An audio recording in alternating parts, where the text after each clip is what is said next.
성도 여러분 안녕하세요.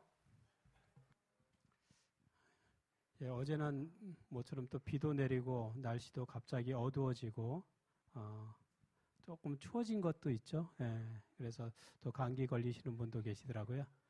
여러분 건강에 유의하시고 또 이제 아직까지 3월 때까지는 조금은 추위가 아직 다 가시진 않더라고요. 3월 말 되고 이제 4월 정도 되면 조금 따뜻해지리라고 생각합니다. 시간이 흘러서 이제 개나리도 피고 또 벚꽃도 피고 또 한동안 추웠던 그런 계절이 다 지나고 또 따뜻한 봄이 오리라고 생각합니다. 저는 오늘 성령에 관해서 함께 말씀의 은혜를 나누겠습니다. 성령의 사람 이런 제목으로 함께 말씀을 나누고자 합니다. 여기 한 교회 모습이 나오죠? 여기 무슨 관계 같습니까? 여기 할머니랑 이게 한 소녀가 이렇게 같이 교회를 갔습니다. 소녀가 이제 교회 가서 이제 그림을 이렇게 그리고 있었습니다. 계속해서 그림을 그리고 있었고 또 목사님은 또 열심히 설교를 하고 있었습니다. 목사님이 설교하는 내용을 우리 아이들이 다 이해는 하지 못하지만 자기가 그림을 그리면서 목사님 설교는 듣고 있는 거예요. 아이들도 이렇게 듣습니다. 우리 아이들이 이 교회 안에서 예배 드릴 때 여기 왔다 갔다 하지만은 이 아이들이 그래도 이 말씀이 계속 들리는 그런 환경 속에 있으면 그 마음속에 이 말씀이 조금씩 젖어들이라고 생각합니다.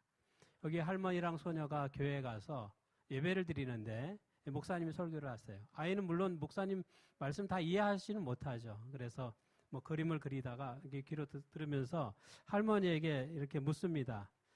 할머니, 지금 목사님께서 하나님이 우리 안에 계시다고 말씀하시는 거죠? 그 말이 들렸나 봐요, 이 아이한테. 그때 할머니가 그렇게 얘기합니다. 그래 얘야, 하나님이 우리 안에 거하신단다. 또 소녀가 계속 그림을 그리다가 또 할머니에게 묻습니다. 할머니, 목사님께서 지금 하나님이 우리보다 크시다고 말씀하시는 거죠? 그 할머니가 그래 얘야, 하나님은 우리보다 크시단다. 그때 이 아이가 뭐라고 얘기하냐면 하나님이 우리보다 크시다고 하면 어떻게 돼요? 우리 안에 살면서 하나님 우리보다 크시다고 그러면 우리 몸 바깥으로 하나님이 이렇게 삐죽삐죽 튀어나와서 또 이렇게 보여야 되지 않냐 이렇게 얘기를 합니다. 하나님이 우리 안에 계시고 우리보다 더 크신 분이면 우리 안에 계신데 더 크면 어떻게 돼요? 이 하나님이 이쪽으로든지 우리 주변에 이렇게 뭔가 보여야 된다는 그러한 이야기를 합니다. 근데 이 말씀을 우리가 보면 하나님이 정말 우리 안에 계시는가? 정말 우리 안에서 역사하시는가? 여러분 어떻습니까? 하나님이 여러분 마음 가운데 계시는 것 같아요? 하나님이 여러분 삶에 역사하시는 것 같습니까? 그렇다면 그 하나님이 여러분보다 크시기 때문에 여러분의 삶 속에서 뭐가 보여야 돼요? 하나님이 보여야 되죠. 우리의 하나님께서 우리 안에 역사하시고 또 우리의 삶 속에서 함께 하신다고 하면 우리의 생활하는 그리스도인들의 삶의 모습에서 누가 보여야 돼요? 하나님이 보여야 되는 거예요. 성령의 사람은 바로 하나님이 그의 삶 속에서 보여지는 사람입니다. 하나님께서 우리 안에 계시고 우리 안에서 역사하신다고 하면 많은 우리 주위의 사람들 우리를 볼 때 우리의 모습 속에서 하나님을 발견할 수밖에 없는 것입니다. 하나님을 보여주지 않고 감춘다고 하는 것이 불가능한 거예요. 하나님은 우리보다 크신 존재이기 때문에 우리가 말을 하든지 행동을 하든지 그 말과 행동 속에서 뭐가 나타나요? 하나님의 모습이 보이고 하나님의 모습이 나타날 수밖에 없다고 하는 것이죠. 성령의 사람은 바로 그러한 하나님이 보여지는, 하나님이 나타나 보여지는 사람이라고 할 수 있습니다. 오늘날 일부 그리스도인들 가운데는 성령에 관해서 오해하는 것이 있습니다. 그것은 성령은 그저 하나님의 능력이나 하나님의 어떤 도구로 이해하고 있다라고 하는 것입니다. 하나님과 동등된 어떤 존재로 생각하지 않는 그런 생각을 갖는 분들이 있다고 하는 것입니다. 여기 사도행적에 보면 이렇게 말씀하고 있습니다. 사도행적에 보면 성령의 본질은 오묘이다. 사람이 그 본질을 설명할 수 없다. 주님께서 그것을 사람에게 드러내지 않으셨기 때문이다. 인간이 이해하기에는 너무도 깊은 이러한 오묘에 관해서는 침묵하는 것이 금이다. 이렇게 말씀하고 있습니다. 성령의 본질은 오묘인 것입니다. 사람이 다 이해할 수가 없어요. 그러나 우리가 성경을 보면 성령은 하나님이신 것을 우리에게 보여주고 있습니다. 그렇다면 정말 성경이 하나님이시라고 하는 그런 증거를 우리가 성경에서 찾아볼 수 있는가? 여기 사도행전 5장을 보면 베드로는 아나니아에게 땅판 값을 속이는 것에 대하여 책망하면서 이렇게 얘기합니다. 이 초대교회 보면 이 아나니아라고 하는 사람이 나오는데 이 아나니아가 하나님께 헌물을 다 드린다고 하면서 자기의 땅판 값을 일부 숨기고 나머지만 이것이 전부인 것이냐 이렇게 속이는 장면이 나와요. 그래서 여기 베드로가 그것을 책망하면서 얘기합니다. 베드로가 이르되 아나니아야 어찌하여 사탄이 내 마음에 가득하여 내가 성령을 속이고 누구를 속인다고요? 누구를 속인다고요? 성령을 속인다고 그랬습니다. 성령을 속이고 땅값 얼마를 감추었느냐? 땅이 그대로 있을 때에는 내 땅이 아니며 판 후에도 내 마음대로 할 수가 없더냐? 어찌하여 이 일을 내 마음에 두었느냐? 사람에게 거짓말한 것이 아니요 하나님께로다. 누구에게 거짓말했다고 그랬어요? 누구에게? 하나님께 거짓말을 했다. 조금 전에 성령을 속였다고 하는데 그 성령을 속인 것을 하나님을 속인 것, 하나님께 거짓말한 것으로 설명하고 있습니다. 사도 바울은 이 고린도전서 3장과 6장에서 또 성령을 하나님으로 표현하고 있습니다. 여기 성경에 보면 고린도전서 3장 16절, 17절에 보면 너희는 너희가 하나님의 성전인 것과 하나님의 성령이 너희 안에 계시는 것을 알지 못하느냐?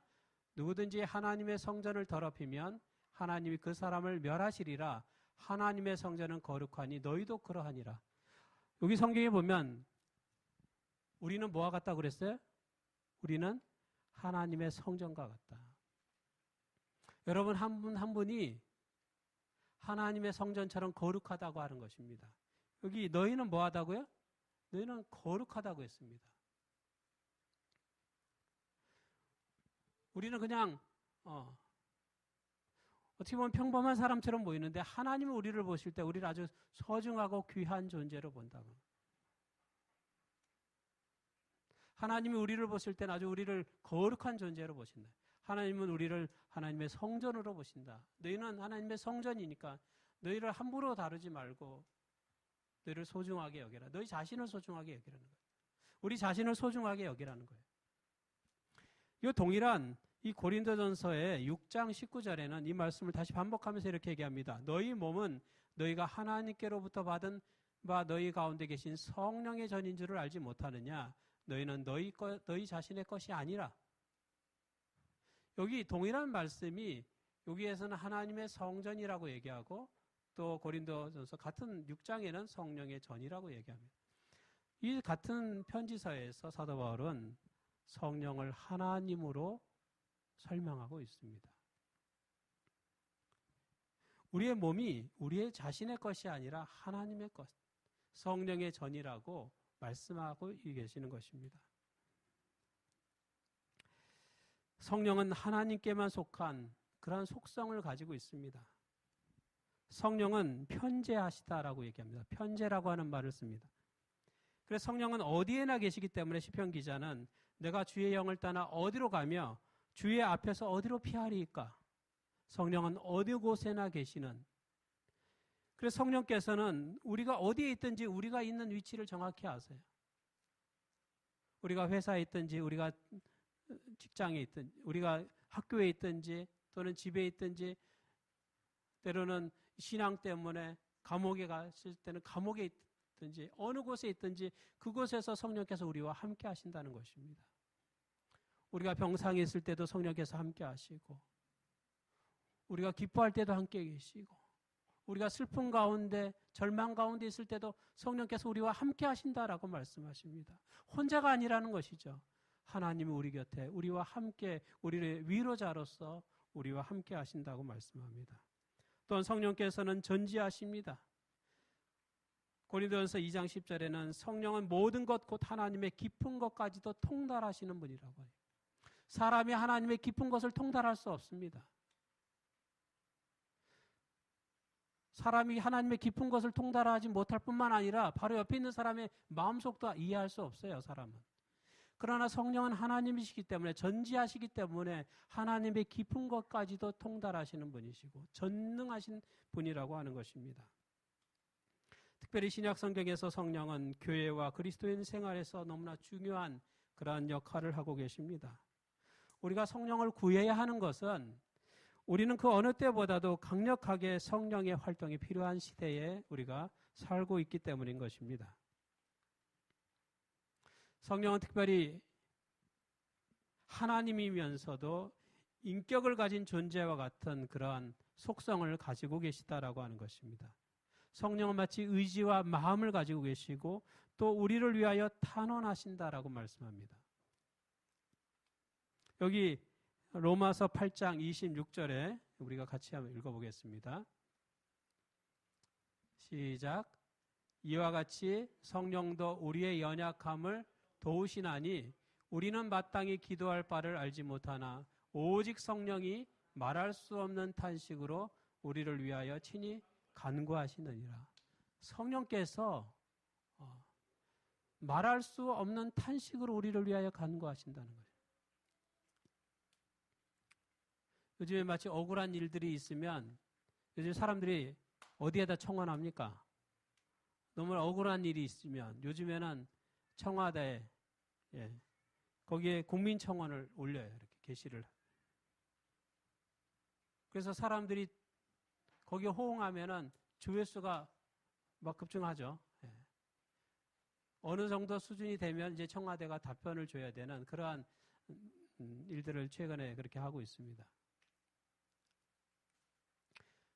억울함을 요청하듯이 마치 성령께서 우리를 위하여 탄원하고 계시다라고. 우리를 위하여 탄원하시는 분, 호소하시는 분, 그분이 바로 성령이시다라고 말씀하고 있습니다. 성령은 우리를 깨우쳐 주십니다. 우리가 신앙에서 멀어질 때 우리를 깨우쳐 주시는 분이 누구세요? 성령이세요.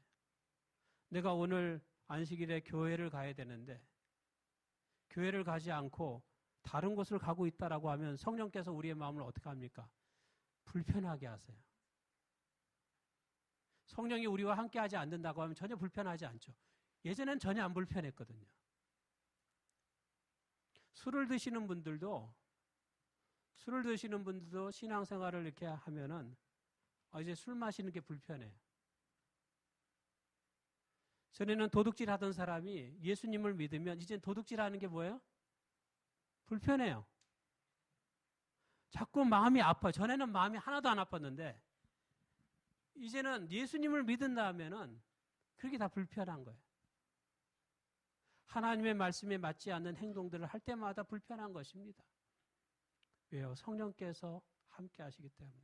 성령께서 역사하시기 때문에 그렇습니다. 성령은 우리를 깨우쳐 주시고 예수님을 개인의 구주로 영접하게 이끄시는 분이십니다. 우리가 예수님을 믿게 됐다. 우리가 교회를 다니게 됐다라고 하는 것은 누가 역사하신 거예요? 우리 가운데? 우리의 삶 속에서?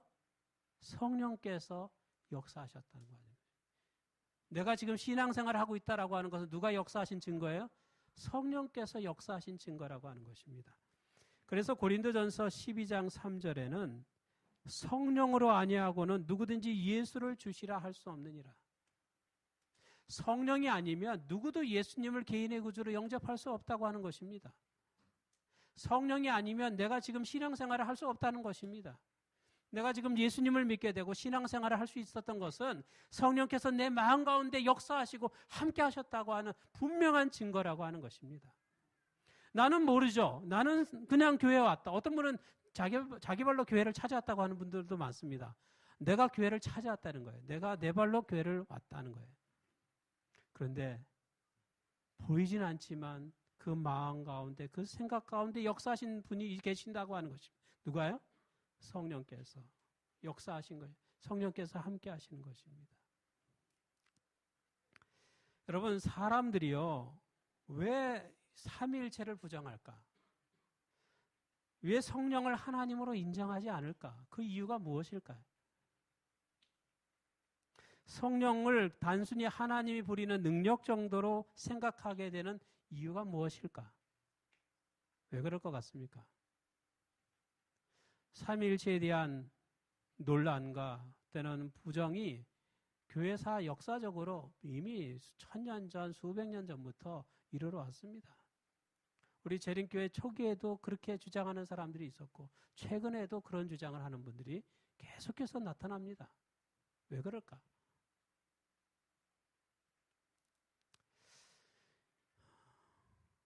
그 이유를 우리가 깊이 생각하는 가운데 한 가지 생각할 수 있는 것은 성령은 성령 스스로의 겸손 때문인 것을 우리가 생각하게 됩니다.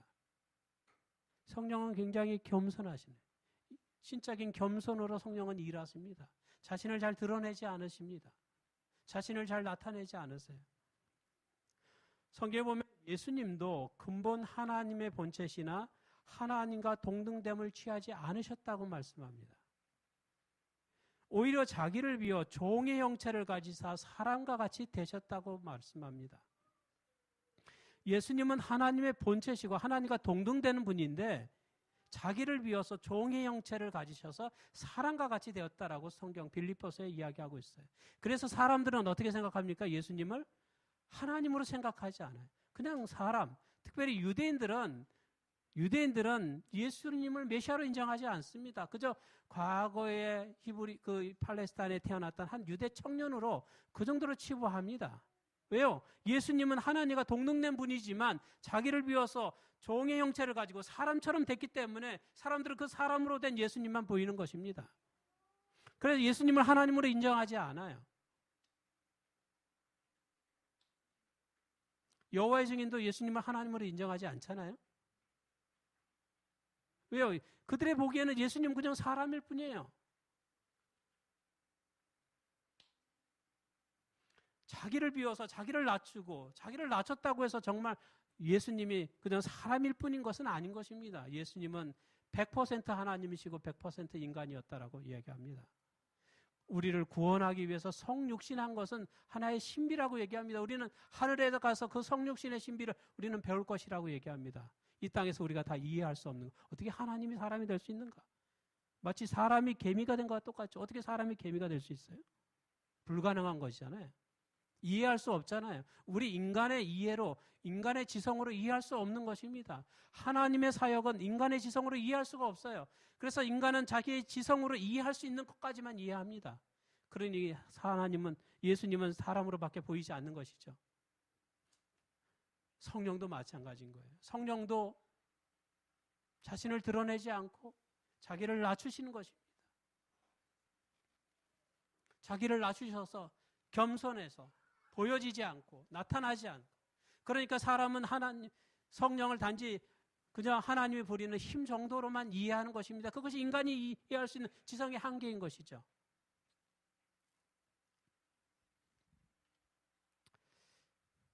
여러분, 성경의 기록, 여기 성경에 기록된 이 많은 말씀들이 있습니다. 근데 이 성경을 기록했던 많은 기자들이 있죠. 이 성경을 기록한 사람들이 있습니다. 그 성경을 기록한 사람들이 자기의 생각대로 이 성경을 기록한 게 아니에요. 이 성경을 기록할 때에 그 기록하는 사람에게 영감을 부여주신 분이 누구세요? 영감을 부여하신 분이 누구세요? 영감을 주신 분이 누구세요? 성령이십니다. 성령. 성령께서 사람들에게 성경을 기록할 수 있도록 이 영감을 불어 넣어 주셨습니다. 그래서 이 성경이 만들어지게 된 것이에요. 근데 성령께서 영감을 불어넣어서 이 성경을 기록하게 했지만 성령께서는 자신에 대하여 이 성경에 많이 기록하지 않으셨습니다. 자신에 대하여 많이 나타내지 않으셨어요. 자신을 낮추시고 겸손하게 일하셨습니다. 성령을 통해서 우리가 볼 수 있는 것은 한없이 자신을 낮추시는 진정한 겸손의 본을 우리가 보게 되는 것입니다. 성령은 자신을 많이 드러내지 않기 때문에 사람들은 성령을 가소평가합니다. 하지만 성령은 눈에 보이지는 않지만 바람처럼 일하시는 분이세요.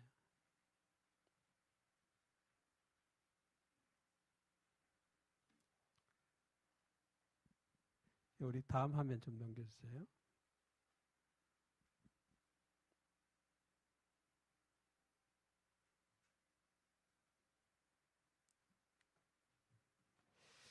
예, 성령은 바람처럼 일하시는 분이십니다. 바람은 눈에 보여요, 안 보여요? 바람이 눈에 보이는 분은 정말 초능력을 가진 분인 것 같아요. 바람이 눈에 보인다.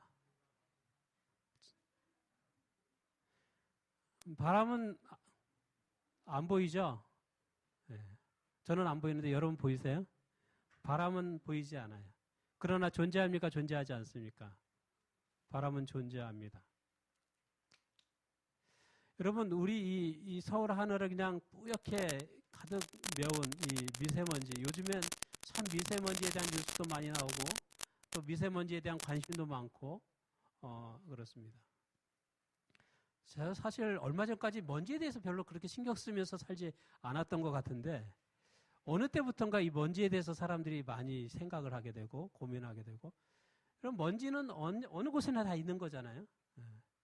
근데 최근에 먼지는 정말 사람들이 두려워할 만큼 이제는 먼지를 두려워할 정도의 그런 환경이 된 것 같아요.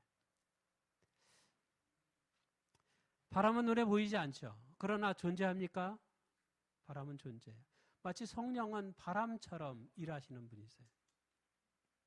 바람은 눈에 보이지 않지만 바람이 지나가는 모습은 우리가 볼 수 있습니까? 네, 나무가 흔들리는 모습을 보면서 바람이 지나가고 있구나, 바람이 불고 있구나.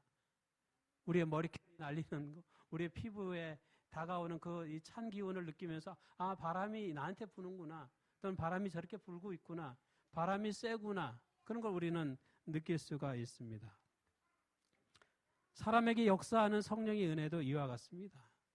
어떨 때는 전혀 변할 것 같지 않던 사람이 성령이 그 영혼을 터치하면, 성령이 그 영혼에 역사하면, 성령이 그 영혼을 지나갈 때에 그 사람이 놀랍게 변화되는 것을 보게 됩니다.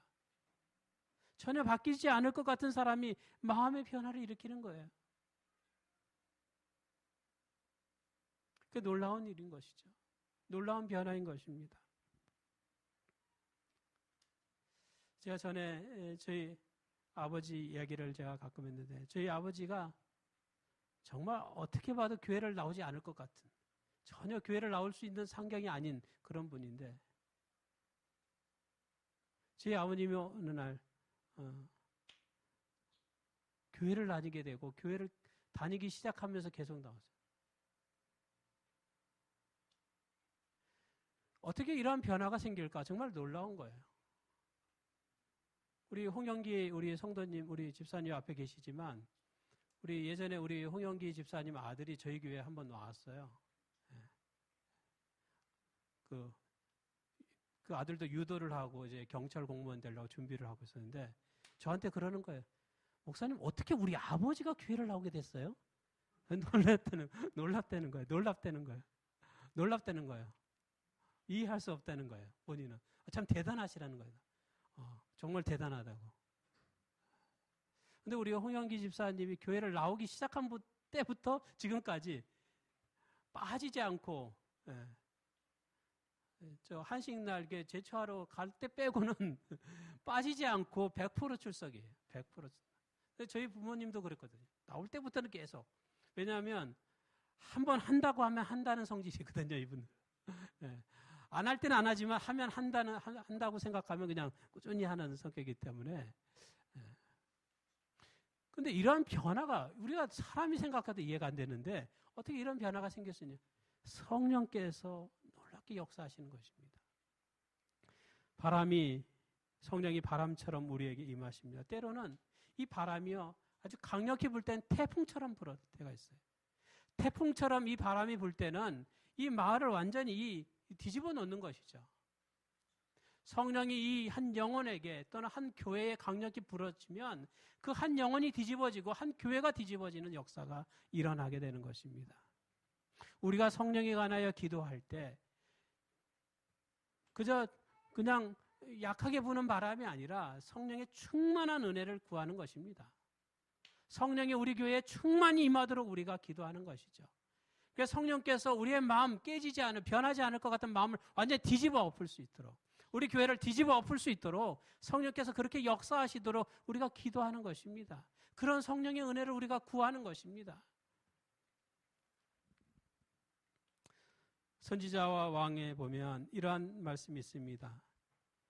하나님의 성령은 그리스도의 뜻에 순종하고자 하는 생각과 욕망을 불러 일으킴으로 영혼 안에서 새로운 생명을 창조하신다.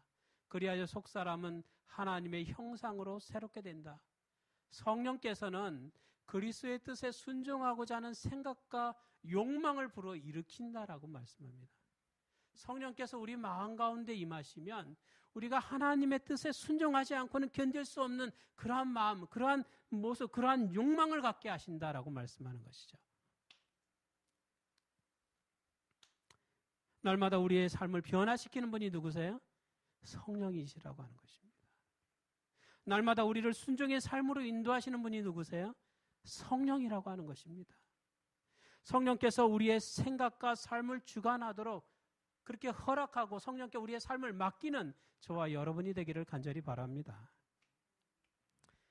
예수님께서는 제자들에게 성령을 선물로 약속하셨습니다.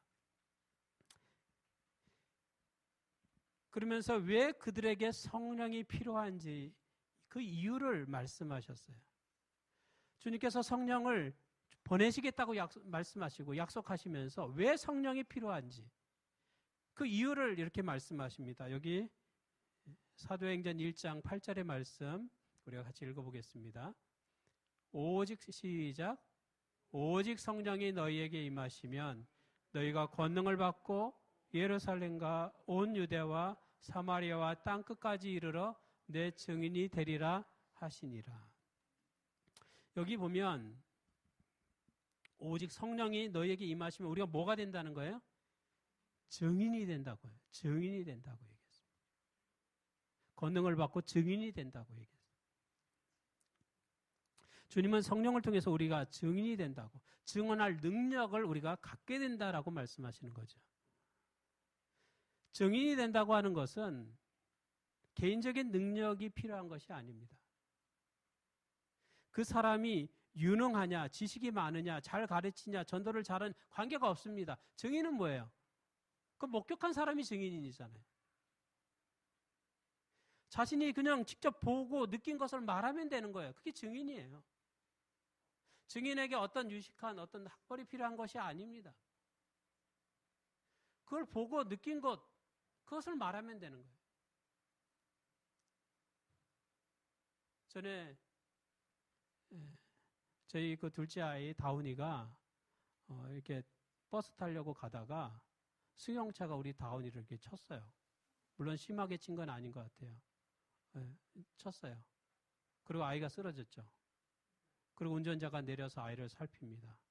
그리고 운전자는 다시 차를 타고 지나갔어요. 뭐라고 얘기합니까, 그거를? 뺑소니죠. 우리는 우리 아이가 뺑소니를 당한지 몰랐어요. 물론 다행스럽게 많이 다치진 않았어요.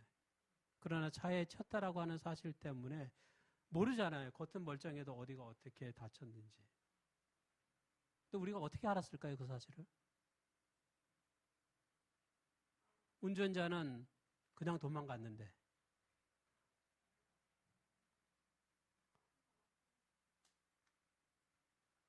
그 모습을 본 사람이 있어요. 본 사람이 있어요. 그 본 사람이 차 넘버를 적어놨어요. 그리고 저희한테 전화를 했어요. 그리고 그 사실에 대해서 이야기를 하는 거예요. 그분이 누구냐면 저희 아이가 쓰러졌던 그 바로 옆에 한 미용실에 미용하시는 분이 그걸 무슨 소리, 찌익 소리가 나니까 본 거예요. 그 어떻게 하나 이렇게 보는데 그 사람이 그냥 가더라는 거예요. 여러분, 그분이 증인이죠. 어떻게 보면 증인. 여기 오직 성령이 너에게 임하시면 너희가 권능을 얻고 뭐가 된다고 했어요? 증인이 된다고 했죠. 그 증인에게 필요한 것은 뭐예요? 본인이 직접 본 거죠. 그분이 미용실 하는데 미용을 파마를 잘 마는지 못 마는지 그게 중요한가요? 그렇지 않아요. 본인의 능력이 중요한 게 아니에요. 자기가 보고 느낀 것. 그것을 말하면 되는 거죠. 그게 증인인 것입니다. 그래서 저희가 노원 경찰서 가가지고 신고를 하고 차 넘버를 이야기하고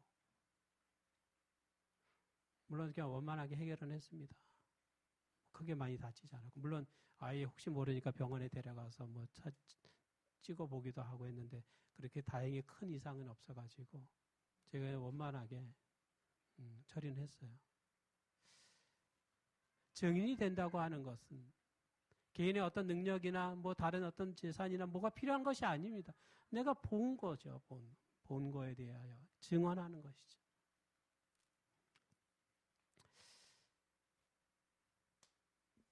그런데 증인에게 있어서 중요한 것 가운데 자기가 직접 경험하고 본다라고 하는 것인데 여러분 우리나라 재판정에 보면 우리나라 재판정에서는 이 위증이 많다고 그래요. 일본의 2배, 3배가 된다.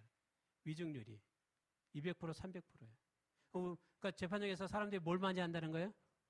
거짓말을 많이 하는 거예요. 보지 않은 것도 봤다고 그러고 경험하지 않은 것도 경험했다고 얘기하는 거예요. 그러니까 우리나라의 재판에서는 가해자가 피해자가 가해자가 되는 일들이 많아요. 왜 사람들이 거짓말을 하니까.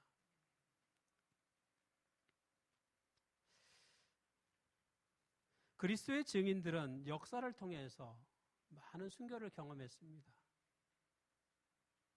그리스도의 증인들은 역사를 통해 많은 순교를 당했는데 그들이 왜 그렇게 순교를 당할 수밖에 없었을까?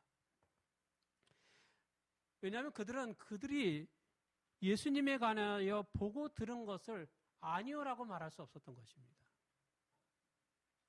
내가 예수님을 믿고 좋았는데 나쁘다고 얘기할 수가 없는 거예요. 예수님이 분명히 살아계시는데 예수님이 안 계신다고 말할 수가 없는 거예요. 그래서 순교를 당하는 것입니다. 심지어는 죽인다고 해도 그 위협 속에도 부정할 수가 없는 거예요. 왜? 그만큼 그것이 사실로 내게 다가왔기 때문에 그렇습니다. 예수님을 믿는 사람은 예수님께서 살아계시고 나에게 역사하시고 하나님이 살아 역사하시고 나와 함께 하신다는 사실을 부정할 수가 없어요. 왜? 내가 직접 보고 경험했기 때문에. 내가 본 거를 안 봤다고 얘기할 수가 없잖아요. 내가 경험했는데 경험 안 했다고 얘기할 수가 없잖아요. 아니오라고 말할 수가 없었습니다. 아니오라고 하면 살 수 있었는데 아니오라고 부정했으면 그렇게 편하게 지낼 수 있었는데 그리스도의 증인들은 아니오라고 말하지 못하는 거예요. 내가 경험한 걸 경험 안 했다고 말할 수 없는 것이죠. 성령이 우리에게 임하면 우리가 능력을 받고 그리스도의 증인이 된다고 말합니다. 여러분은 그리스도의 증인이십니까? 여러분은 그리스도의 증인이라고 말할 수 있나요? 우리는 그리스도의 증인인가요? 예, 우리는 그리스도의 증인이죠. 예수님이 내게 주신 은혜가 있으면 그 은혜를 전할 수밖에 없는 거예요. 이야기할 수밖에 없는 거예요. 경험하고 목격한 것, 내가 체험한 것 말할 수밖에 없는 것이죠. 성령의 은사를 받은 사람은 그의 삶을 통하여서 성령의 열매를 맺게 됩니다. 우리가 성령의 열매를 맺기 위해서는 성령의 씨를 심는 그러한 과정들이 필요합니다. 갈라디아서 6장 7절 8절에 보면 이렇게 말씀합니다. 우리가 같이 읽어보겠습니다. 여기 갈라디아서 6장 7절, 8절 말씀입니다. 시작. 스스로 속이지 말라. 하나님은 업신여김을 받지 아니하시나니 사람이 무엇으로 심든지 그대로 거두리라. 자기의 육체를 위하여 심는 자는 육체로부터 썩어질 것을 거두고 성령을 위하여 심는 자는 성령으로부터 영생을 거두리라. 여기 성경은 말합니다. 사람이 무엇으로 심든지 그대로 거두게 된다. 우리가 무엇을 심느냐에 따라서 그것을 거두게 되는 것입니다. 여기 존 폴린이라고 하는 사람, 우리 재림교회의 아주 유명한 석학입니다. 여러분이 교과책 공부하고 계시죠? 요즘 요한계시록. 그 교과책 쓰신 분의 선생님이에요. 이 스승님. 이 존 폴린이라고 하는 분이 이런 이야기를 합니다. 두렵건대 우리 중 많은 사람들이 지속적으로 썩어질 씨를 심으면서도 어떻게 해서든지 하나님의 성령의 열매를 맺게 해달라고 기도하는 일을 하고 있다. 그러나 바울은 그것이 불가능이라고 말한다. 많은 사람들이 지속적으로 썩어질 씨를 심으면서 내 삶 속에 성령의 열매를 맺게 해달라고 말한다는 거예요. 그게 가능한 겁니까? 불가능한 거예요.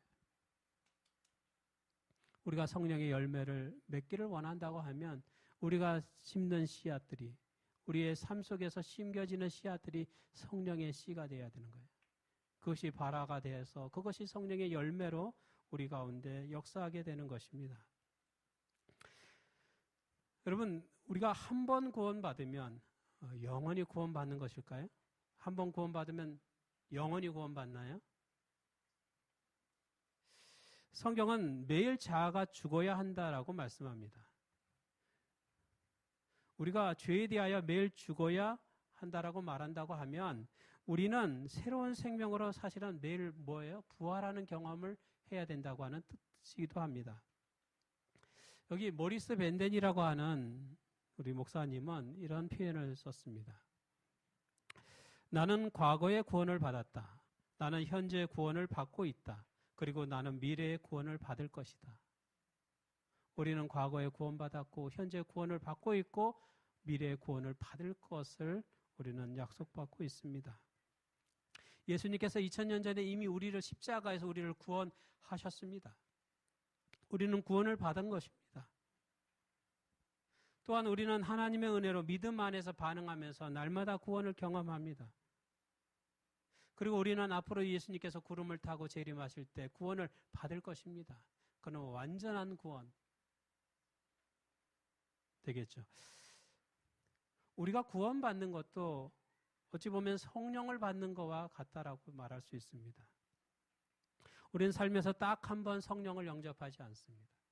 시시때때로 성령을 받기 위해서 마음을 열어야 하는 것입니다. 성령에 반응해야 하는 것입니다. 우리가 성령을 근심케 하는 사람이 되어서는 안 됩니다. 성령께서 우리의 양심을 통해서 말씀하시, 양심을 아프게 하는 것입니다. 우리가 하나님의 말씀을 거역하고 불순종의 삶을 살게 되면 우리 양심을 통하여 성령께서 말씀하세요. 그래서 양심이 아파요. 마음이 아픈 거예요.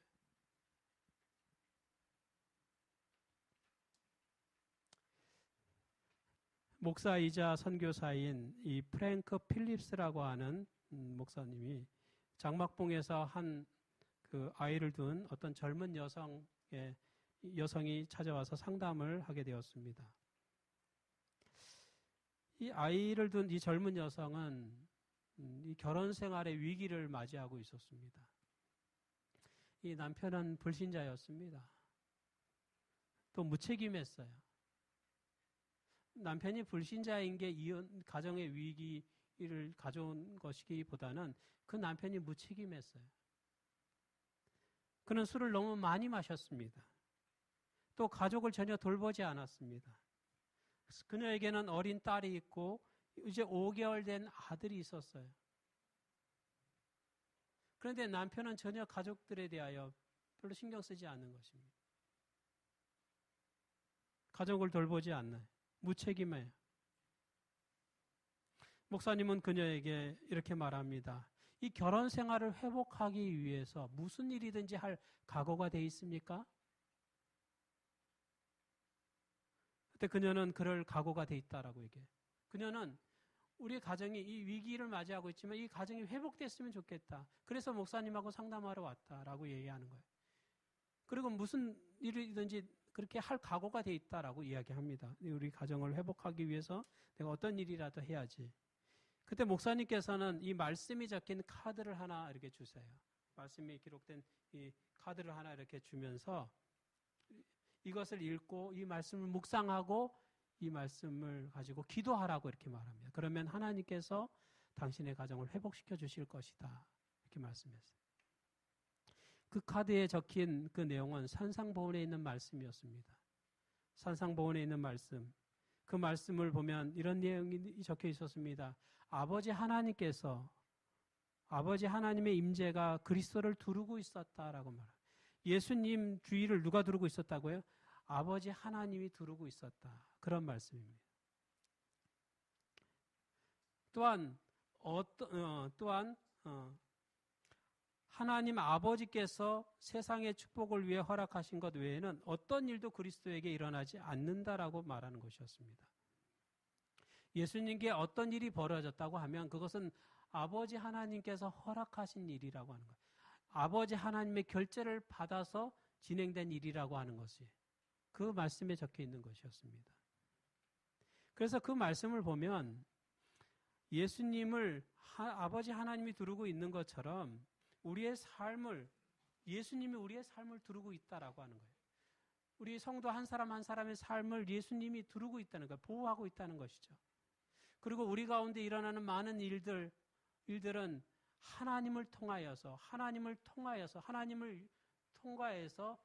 우리에게 주어진 일이라고 하는 것입니다. 어찌 보면 하나님께서 허락하신 일이라고 하는 것입니다. 깊은 뜻을 통하여서 하나님께서 우리에게 주어진, 허락하신 그러한 것이라고 하는 그런 말씀들이었습니다. 그녀는 이 말씀을 계속 읽었습니다. 그리고 이 말씀을 가지고 기도했어요. 그리고 이 말씀대로 살기로 결심합니다. 만약에 내 가정이 이렇게 비참한 이 가정생활이 이게 나의 운명이라면 그럼 내가 이 운명을 받아들이겠다. 내가 이것이 하나님의 뜻이면 내가 이것을 수락하겠다라고 그녀는 결심합니다. 그리고 내게 어떤 일들이 생긴다고 하면 그것은 그리스도께서 나를 위하여 막을 일들은 막으시고 또 내가 허락할 일들은 허락해서 주신다라고 그렇게 그녀는 생각하기로 한 것입니다. 그녀는 그 말씀에 믿음으로 반응하기로 했어요. 그 말씀에 순종하기로 결심했습니다. 그렇게 기도하면서 보낸 세월이 3개월이 흘렀습니다. 3개월의 신앙 시간 동안 그녀가 가정을 위하여 간절히 기도하고 그 말씀에 순종하면서 때로는 그 불행까지도 하나님께 맡기면서 기도할 때 3개월에 어떤 일이 벌어졌을까요? 남편이 변화됐을까요?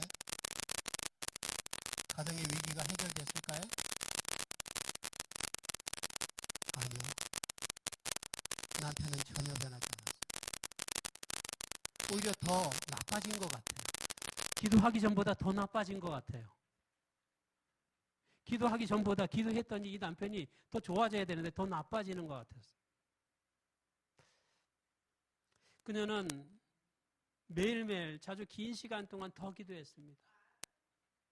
3개월 동안 남편이 전혀 변화가 되지 않았는데도 불구하고 실망하지 않고 더 기도했어요. 그 힘든 시간을 견뎌냈습니다. 하나님이 자신을 두르고 있고 어떤 것도 자신의 삶에 들어오더라도 주님이 충분히 여과시킬 능력이 있다라고 그녀는 믿었습니다. 그렇게 기도했는데 어느 날 갑자기 상황이 바뀌기 시작하는 거예요. 남편이 술을 끊은 거예요. 남편이 그 술을 많이 먹던 남편이 그 술고래에 갔던 남편이 술을 끊었어요. 너무나 놀란 일이에요. 이 남편이 직장 생활도 열심히 하는 거예요. 그리고 가족들에 대하여 관심을 갖기 시작하는 거예요. 어떻게 이런 변화가 생길까?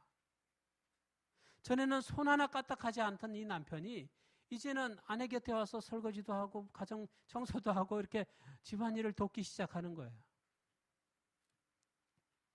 매일 혼자 술 먹느라고 늦게까지 있다가 들어오던 남편이 이제는 일찍 들어와서 아내와 같이 시간을 보내는 거예요.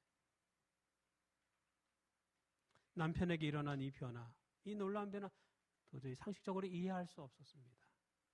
근데 남편은 분명히 달라져 버렸어요. 그러던 어느 날 저녁에 시어머니에게 이 아이들을 맡기고 부부는 함께 자전거를 타러 나가게 되었습니다. 할머니는 이제 11개월 된 이 아기, 아까 5개월 된 아기가 이제 자라가지고 11개월이 됐어요. 이제 11개월 된 아기를 이제 재우고 앉아있다가 할머니가 이제 잠깐 잠이 들었어요. 그러니까 그 아기들 이렇게 눕히는 데 있잖아요. 이게 침대, 아기 침대에다가 이렇게 아기를 눕혀놓고 할머니가 이렇게 자리에 앉아서 이제 잠이 든 거죠. 잠이 들었어요. 그때 마침 이 할머니가 자는 동안에 이 손자가 깼습니다. 이 아이가 깼어요. 깨가지고 이렇게 일어나서 이제 이 아기 침대 이렇게 있는데 거기를 이렇게 발로 이렇게 넘어서 나온 거예요. 아기가 이렇게 나오는데 할머니는 자고 있고. 근데 그때 이 상위에 뭐가 있었냐면 할머니가 늘 드시던 약병이 있었어요. 근데 약병의 뚜껑이 열려 있었습니다. 이 아기가 이렇게 와서 이렇게 보다가 그 약병이 눈에 보인 거예요. 그리고 이 아기가 그 약병이 마치 먹을 것이냐 그 있는 약을 다 입에 털어 넣었습니다. 할머니가 드시던 약이에요. 그 약을 하루에 한 알만 먹어야 되는 그런 약을 이걸 다 털어 넣은 거예요. 아기가. 다 털어 넣었어요. 그리고 아이는 바닥에 쓰러졌습니다. 그리고 바닥에 쓰러져서 죽어가고 있었어요. 할머니가 잠에서 깼는데 아이가 보니까 이 약통에 약이 다 없고 그 아이가 약을 다 입에 털어넣어서 먹고 쓰러져 죽어가고 있는 모습을 보고 할머니는 누가 도와달라고 소리를 지를 수가 없어. 너무나 충격을 받아가지고 잠시 후에 이 부부가 들어왔는데 아기가 쓰러져 있고 약병이 열려 있고 급하게 병원으로 데리고 왔어요. 급하게 이 아이를 병원에 데리고 갔지만 그 아이는 결국에 그 병원에서 세상을 떠나게 되었습니다. 죽게 됐어요. 이 1시간만 잠깐 갔다 온 사이에 이 일이 벌어진 것입니다.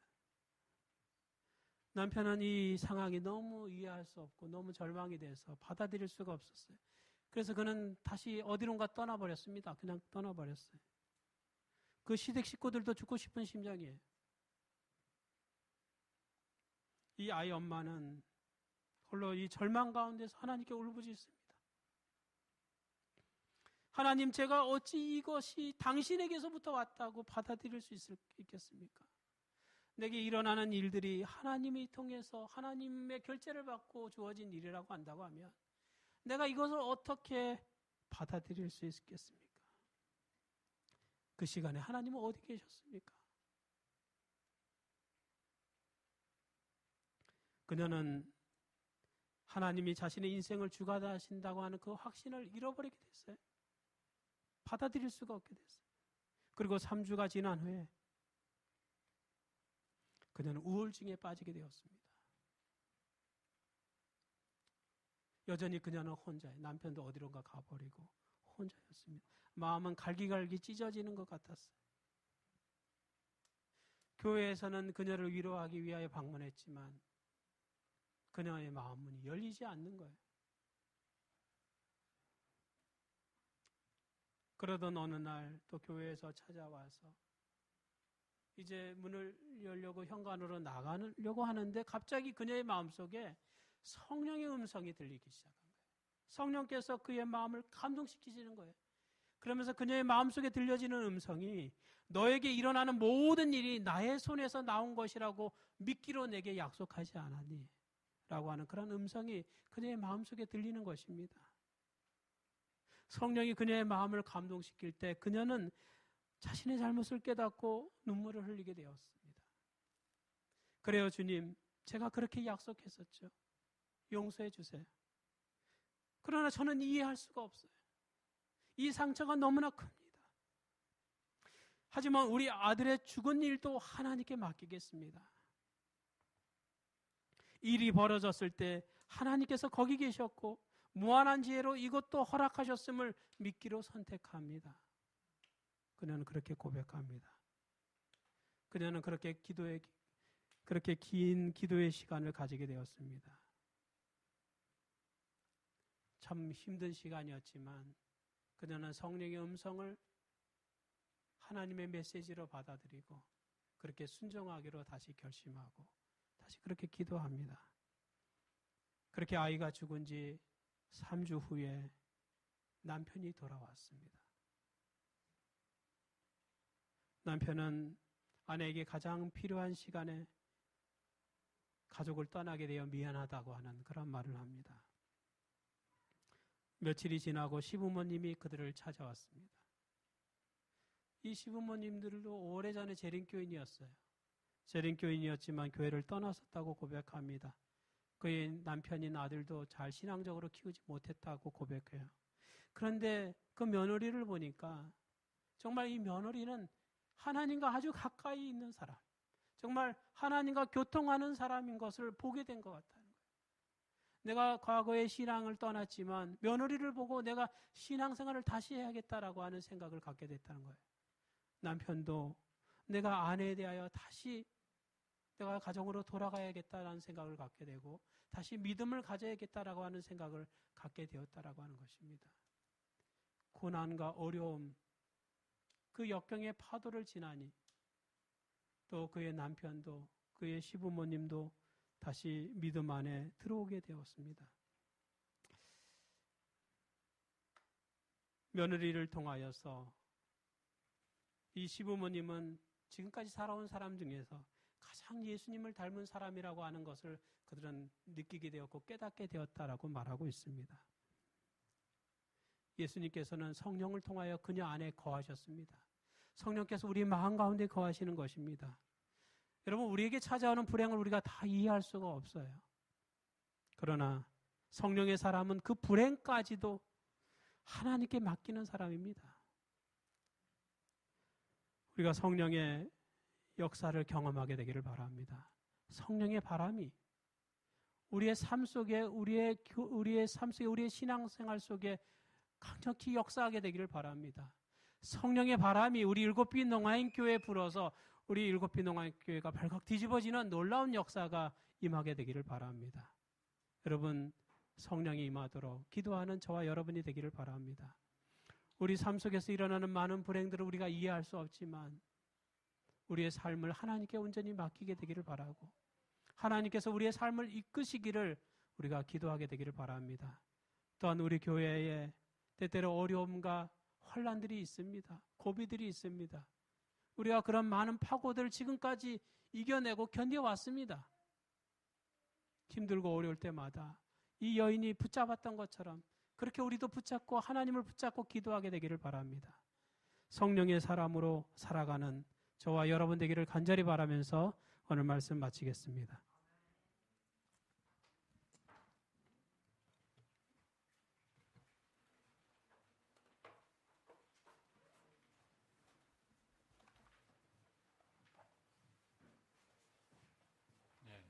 헌금 시간입니다.